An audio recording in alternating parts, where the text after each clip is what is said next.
This is The Allusionist, in which I, Helen Zaltzman, rip off language's rubber mask only to find an identical mask underneath. Today's episode is about puns, and if you listened to the first ever episode of this show, you will know that I am generally anti-pun. But the puns in this episode are puns I enjoy. Am I relenting as I advance in age? On with the show.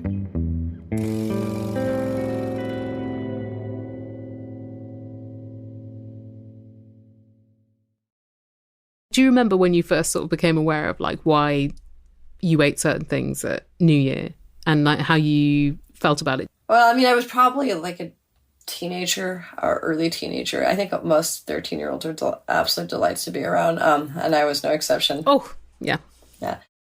So my mom would actually generally, very modern in her outlook. So, feminism, Maoism, get rid of feudal society. But when it came to New Year's and certain superstitions, is what I called them, she was absolutely adamant we had to follow the rules around New Year's. And so we had to eat our lucky foods, even if some of those foods she forbade us from eating during the rest of the year. And I would say, well, why do I have to eat spring rolls? You say they're too greasy and I'm going to get pimples. And she'd say, just eat it. Just listen to me. It's good, it'll make us rich, And I'm like, but I don't see the connection between stuffing my face with spring rolls and getting rich. And she said, because it looks and sounds like, gold, and you need to just pay attention and just do it. It can't hurt, I mean, you think you know everything and how the world works, but there are many things that we don't understand. And then if you haven't got rich by the next New Year, do you take it up with the director of spring rolls?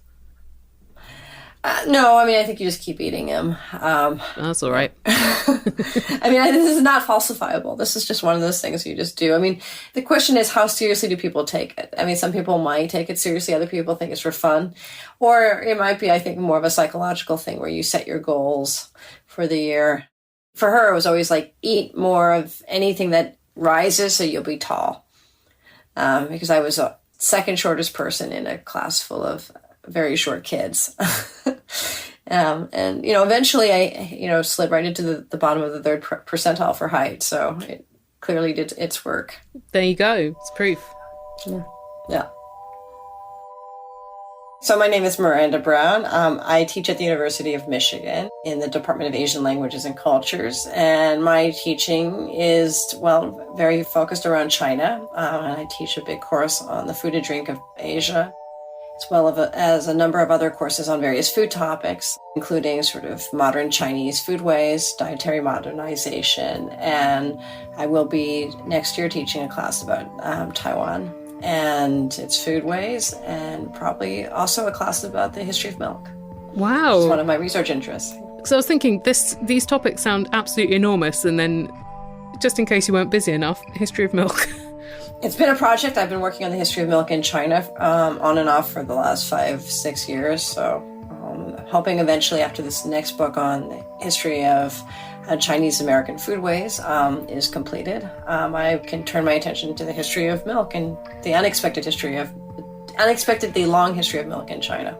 Incredible. But right now, I wanted to hear from Miranda about the foods that in Chinese culture are eaten at Lunar New Year because their names are puns or homophones.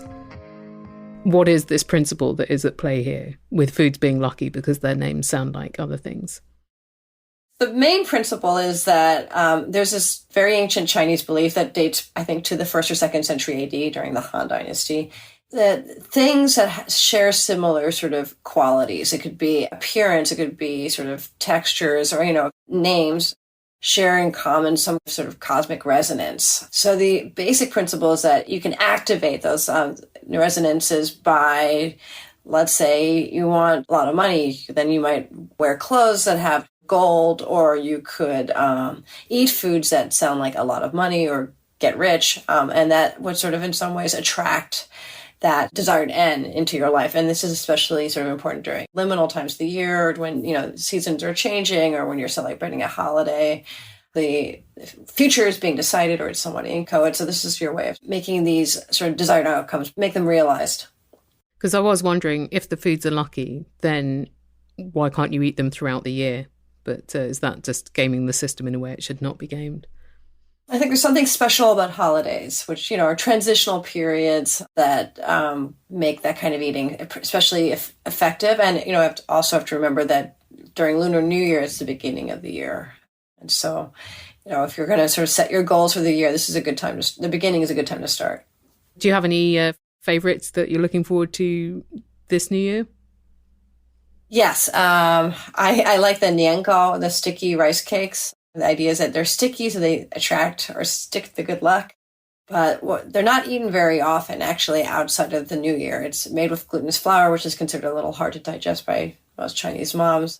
But you steam sticky rice flour with some dates, and then after it congeals, you let it sit for a while or put it in the fridge, and then you cut it up and pan fry it for just a little bit of extra fat. And that's actually kind of a nice food. It sounds great.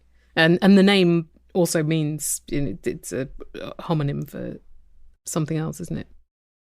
Yeah, so nian gao is like nian is like year, and then gao is like high or rising. So the idea is that, this year your position in life or your physical stature will be higher. Height is very important to Chinese parents with respect to their children. You hope that they will grow tall. What are some of the others? There's quite a big list of the lucky foods. Enormous list. One of the most universal ones, of course, is fish. Steamed fish, usually steamed whole. I think this is a more or less universal food in the Chinese-speaking world. This one's important because the character for fish, yu, sounds like the word for abundance or surplus. So the idea is that if you eat fish at this time of year, then you will have surplus, either agricultural surplus, until recently China was an agricultural society, or if you're a merchant or worker, you'll have abundance in terms of what you need, food mostly, but also in terms of money or other material concerns. And there's oranges and tangerines and pomelos as well. The citrus actually has changed a little bit over the years. Some of the citrus is actually newer than others. The chunks, which is like one of these citrus fruits, that sounds like the character for like changgong, or becoming successful or achieving your ends. So this citrus is important because it signifies achievement and success. Lettuce is also lucky. Hence you might see Chinese businesses hanging it up, and people feed it to the dancing lions, who chew it up and spit it out to spread the luck. Lettuce, yes. So a lot of the leafy greens are called bai cai, or cabbage, right? That's not a perfect sort of translation because there are many kinds of leafy greens that, are vaguely lettuce colored or cabbage colored. That sounds like the words for many riches. So bai means 100, but actually more loosely or more generally, many. And then cai, which means greens, is actually translated. It sounds like the character cai, which means riches. So it's an imperfect pun, but people will recognize that, sort of connection. And actually, the New Year's greeting in Cantonese actually explicitly mentions happiness and wealth, or like striking it rich. It's like gong hei fa chui. So the fa chui, Cantonese is not very good, but it's fa cai, which is to get rich, strike it rich. And that is like, in Taiwan they say xing nian kuai le, which is, Happy New Year. May your New Year be happy. But in Cantonese, it's a little bit more direct. There's vast linguistic and food diversity within China because it's such a massive country, and then you've also got all the other places where Chinese is spoken. And do you know about like any of the homophone foods that may be specific to regions but not generally in the lexicon like fish is? Well, there's two things. One is that certain foods are more popular in certain areas, in the north and in Taiwan. People, for example, eat dumplings during New Year's, but their dumplings are sort of shaped like bars of gold. And so they refer to the dumplings eaten during New Year's as like yuan bao, which is the word for kind of money. In fact, I might actually have an example. Hello. Here it is. Oh yeah. God, it's so beautiful. Yeah. Miranda shows me one in bright gold. It's a sort of symmetrical boat shape about the size of her hand, maybe a bit smaller. Historically, this was one of the shapes that gold or silver ingots came in, But Miranda's didn't look very heavy, so I assume it's a replica and not a solid chunk of gold. Right. I mean, this is I picked up at 7-Eleven in Taipei. Wow. If you shape your dumpling like this, it looks like money, an ancient silver or gold bar. Now, dumplings are not eaten for New Year's in the deep south of China, however. There they have oysters, dried oysters, and that's because a dried oyster sounds like the phrase, like a good thing in the local Cantonese dialect. So there are these regional variants. Some of them come down to names, some of them don't. But there is always, variance for sure. There are some foods that are a little bit more sort of niche. There is a kind of like Chinese seaweed that the Cantonese eat. It looks like hair moss. And that has to do with the fact that in the Cantonese dialect, it sounds like some kind of lucky sort of occasion. Numerology is also important in Chinese culture, and the number 8 is considered lucky because it sounds similar to the word for prosperity. An 8 is a lucky number, 4 is not. 4 is bad because it sounds like the word, it's si, but it sounds like the word si, to die. So you generally try to avoid, things that sound like that.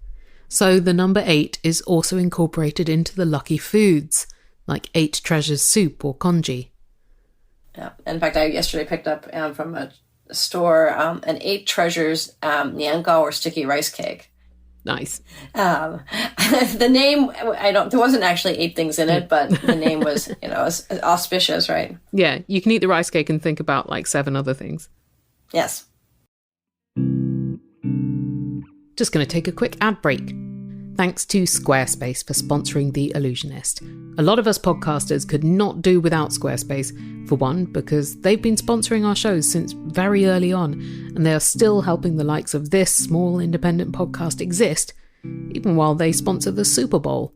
And for 2, Squarespace makes it so easy for us to create and maintain our own websites. And if you have a podcast, which of course is mandatory these days, you need your own website so people can find your show, share your show, learn more information about you and the show, and even see visuals if you so wish to break the podcaster's code and have an appearance.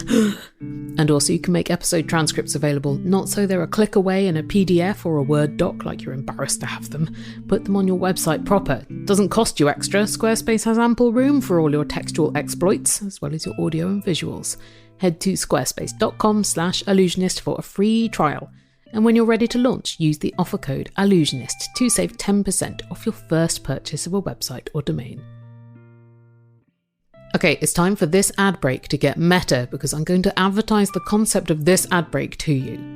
The majority of my income is from the ads on this show, and podcast advertising, the way I do it, is proven to be ruthlessly effective, marvellously effective, because a lot of you don't skip.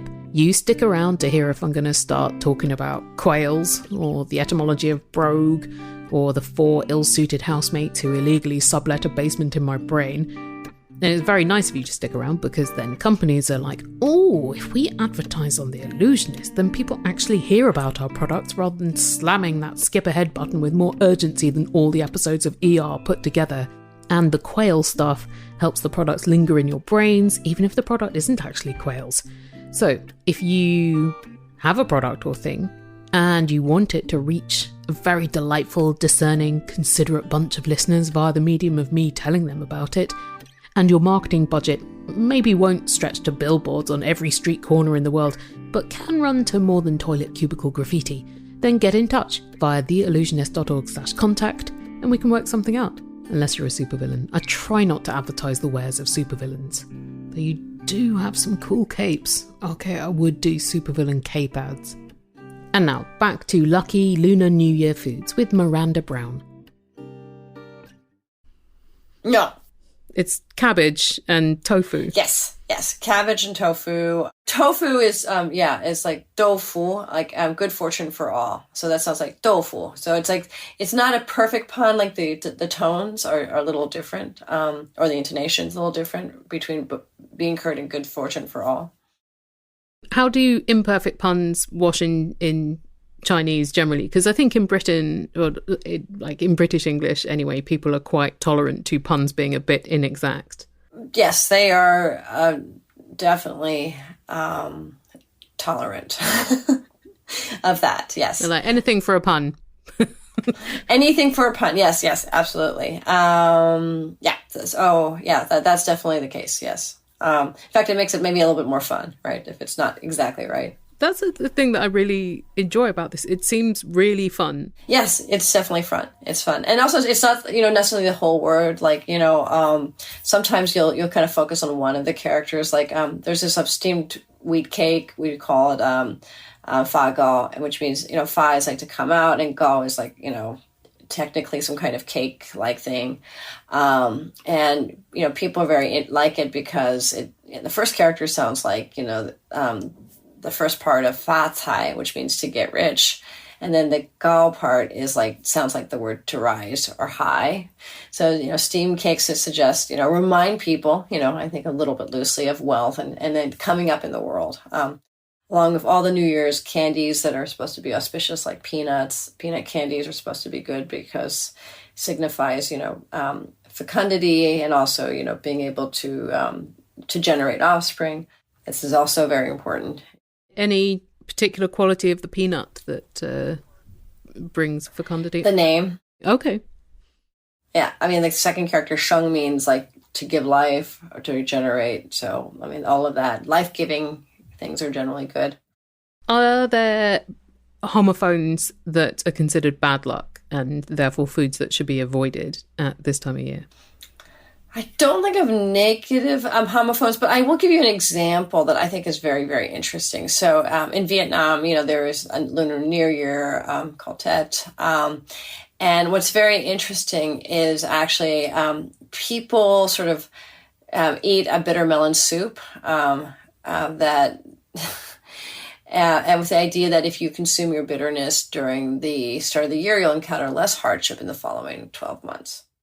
So the bitter melon sounds like the word bitter, trouble, hardship. And so it's a little bit like the opposite logic, which I think is very interesting. Do you find that any foods taste better because the name feels promising? Yeah. When you have long stretchy noodles, they're called changshoumian, which long life noodles. That's, I feel like I can do it over the holiday because I'm, extending my life, even though I know there's probably nothing good about putting that many sort of refined starches into my pre-diabetic body. So damn it. It helps ease some of the discomfort and keep my doctor's voice out of my ear for at least, the 10, 15 minutes that it takes to eat them. Yeah, exactly. You don't want the doctor ruining your luck. Yes, that's right. And I'm doing this, for cultural tradition too, for the sake of the next generation. That's very thoughtful of you.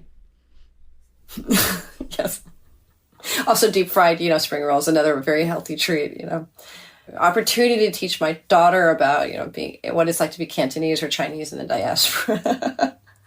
We've been talking about the ways puns and homophones can be fun and playful with regard to the Lucky New Year foods. But there is so much else going on with wordplay in Chinese culture.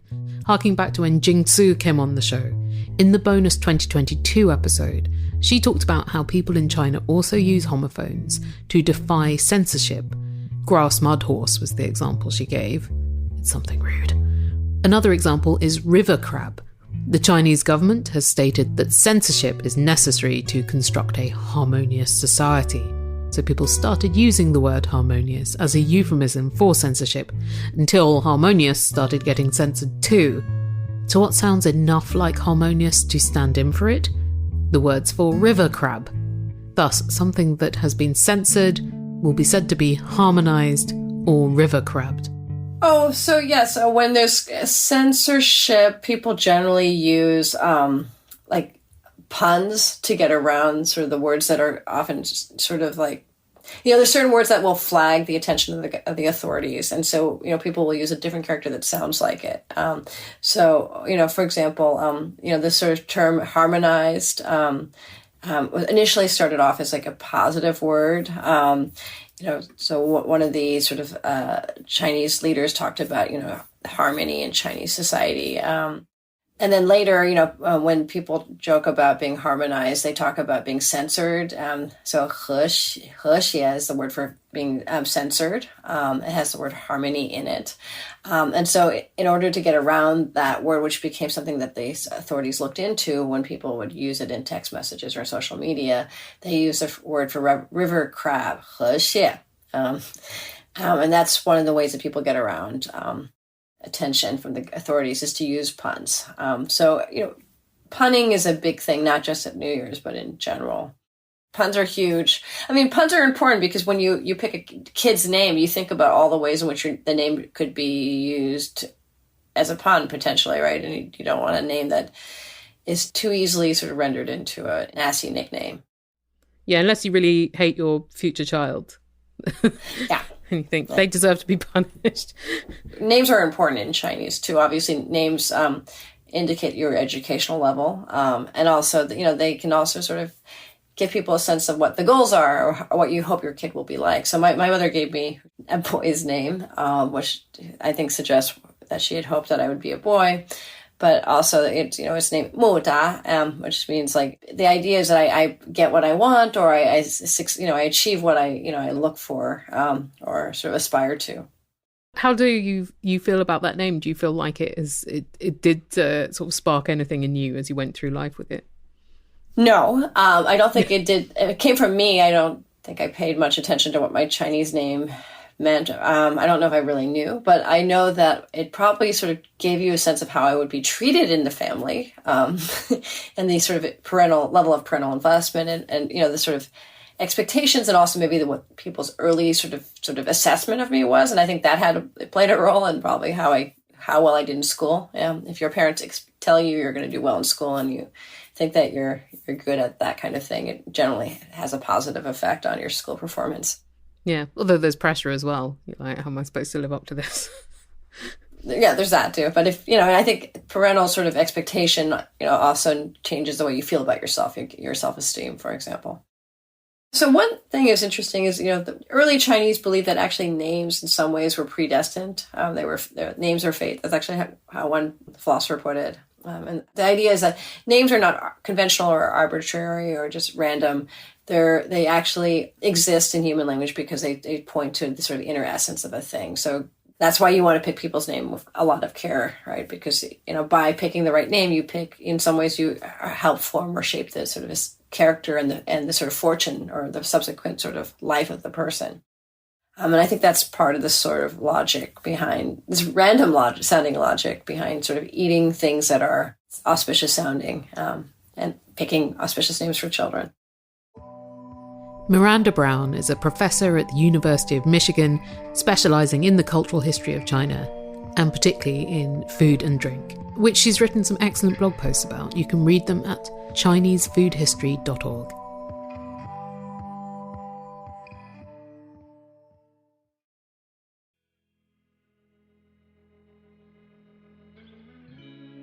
If you become a member of the Allusionverse at theallusionist.org/donate, scads of delights await you, such as fortnightly live streams with me reading to you from my collection of dictionaries. Oh, how relaxing.